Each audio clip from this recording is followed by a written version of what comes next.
waxaa maanta si ballaaran loogu soo dhaweeyay degmada Garcada Gudoomiyaha Cusub ee gobolka Sanaag ee uu dhawaan u magacaabay madaxweyne biixi injineer Axmed Cismaan Xasan. Waftiga Gudoomiyaha ayaa lagu qaabilay caluumo qoyo waxaana soo dhaweeyay maamulka degmada Garcada, madaxda dhaqanka iyo bulshada ku dhaqan degmadaasi. Intaasi kadib waftiga Gudoomiyaha ayaa loo galbiyay dhinaca degmada Garcada waxaana ugu horeyn halkaasi ka hadlay maayirka degmada Garcada, madaxda dhaqanka waxaana ay soo dhaweeyeen Gudoomiyaha cusub ee gobolka Sanaag mudane Axmed Cismaan Xasan oo ah injineer weyn isla markaana barsaabka cusub ee gobolka Sanaag loo soo bedelay. waxaan leenahay mudane Gudoomiye adiga iyo waftigaaguba ku soo dhawaada gacmo furan iyo gobolkii Sanaag insha Allah taala. waxaan si wanaagsan baan idin la shaqeyn doonaa, waxaan ku soo dhaweynaynaa gacaltooyo iyo wanaag iyo wada shaqeyn ayaanu kugu soo dhaweynaynaa. mar labaad aad iyo aad baan kugu mahadnaq. waxa farxad iyo sharaf noo ah inuu na soo gaaray Gudoomiyaha cusub ee gobolka Sanaag injineer Axmed Cismaan Xasan oo ah Gudoomiyaha hore gobolka Saaxil, shaqooyin badan soo qabtay, uu soo shaqeeyay isagoo shakhsi isagoo mas'uul labadaba qaranka uu soo shaqeeyay. aan rajayn doono wax badan lagu soo dari doono, ku soo kordhin doono gobolka. waxaan leenahay Gudoomiyaha soo dhawow, ku soo dhawow degmada Garcada, ku soo dhawow gobolka Sanaag, ku soo dhawow gobolkaagii. waxaan ku rajaynaynaa horumar iyo khayr, waxaan ku ballan qaadaynaa wada shaqayn. waxaan leeyahay Gudoomiye marka hore ku soo dhawow, cuqaashi iyo waayeelkii baanu nahay. waxaan leeyahay ilaahay ka rajaynayaa cid waliba nasiib bay leedahay, cid waliba waqti bay leedahay. waqtigan ilaahay ku siiyay waxaanu ilaahay ka baryaynaa inuu kii nabadgelyada iyo aslaaxa iyo dhib la'aanta gobolka Sanaag ilaahay ka yeelo.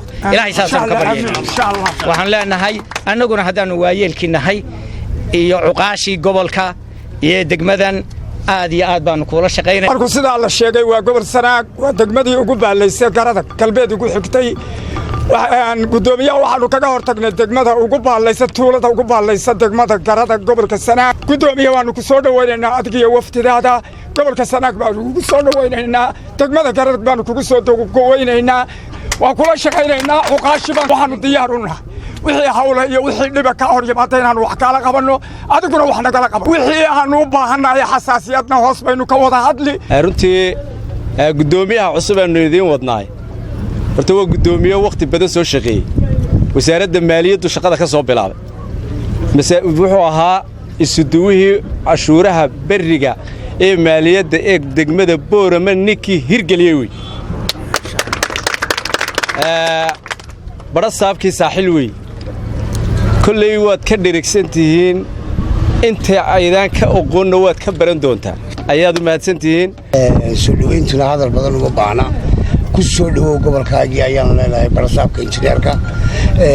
waana injineer kullay dhismo badan buu idala geli doonaa insha Allah.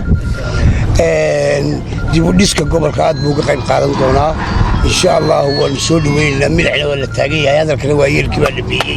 wassalaamu calaykum. bulshada ama deegaanka reer Garcada ee sida qiimaha iyo qadarinta mudan u soo dhaweeyay Gudoomiyahooda iyo waftiga la socotayna dhammaan waan u mahad celinayaa bulshadii nagaga hortimid iyo bulshada Garcada ku nool.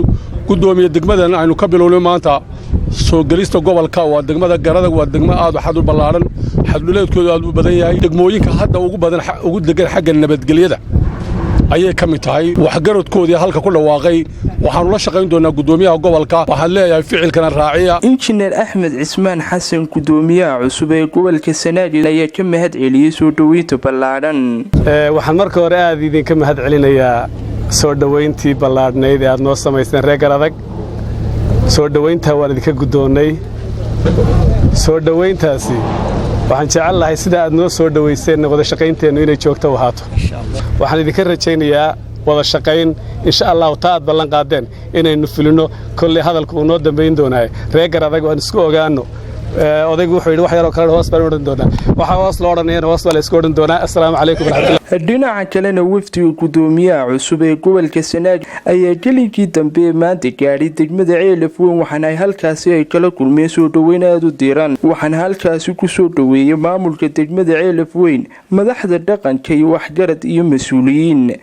ugu horreynna waxaa halkaasi ka hadlay maayirka degmada Weyn, madaxda dhaqanka iyo waxgarad waxaana ay soo dhaweeyeen Gudoomiyaha cusub. Gudoomiyaha gobolka Cusub Axmed Cismaan ku soo dhawow gobolka Sanaag degmada Weyn insha Allah ta'ala waxaad la kulantay aan rajaynaynaa jawi wanaagsan oo barwaaqo ah aad iyo aad baan gudoomiye ku soo dhaweynaa 100% anigoo ka hadlaya afka cuqaasha degmada Weyn soo dhawow baan ku leenahay aad iyo aad baan ku soo dhaweynaa waana kula shaqaynaynaa waana gacmo furan iyo kaliya laab ku soo dhaweynaa gudoomiyaha cusub ee gobolka Sanaag injineer Axmed Cismaan waana ku soo dhaweynaa qalbi furan iyo farxad xoogaa waa laga yaabaa in sheeko xumi ka soo gaadhayo dhowrkii sanadood ee la soo dhaafay dagaallo iyo maartay ka socday dagaal sokeeye alxamdulilaahi rabbil caalamiin waana gacmaysan oo uu dhamaaday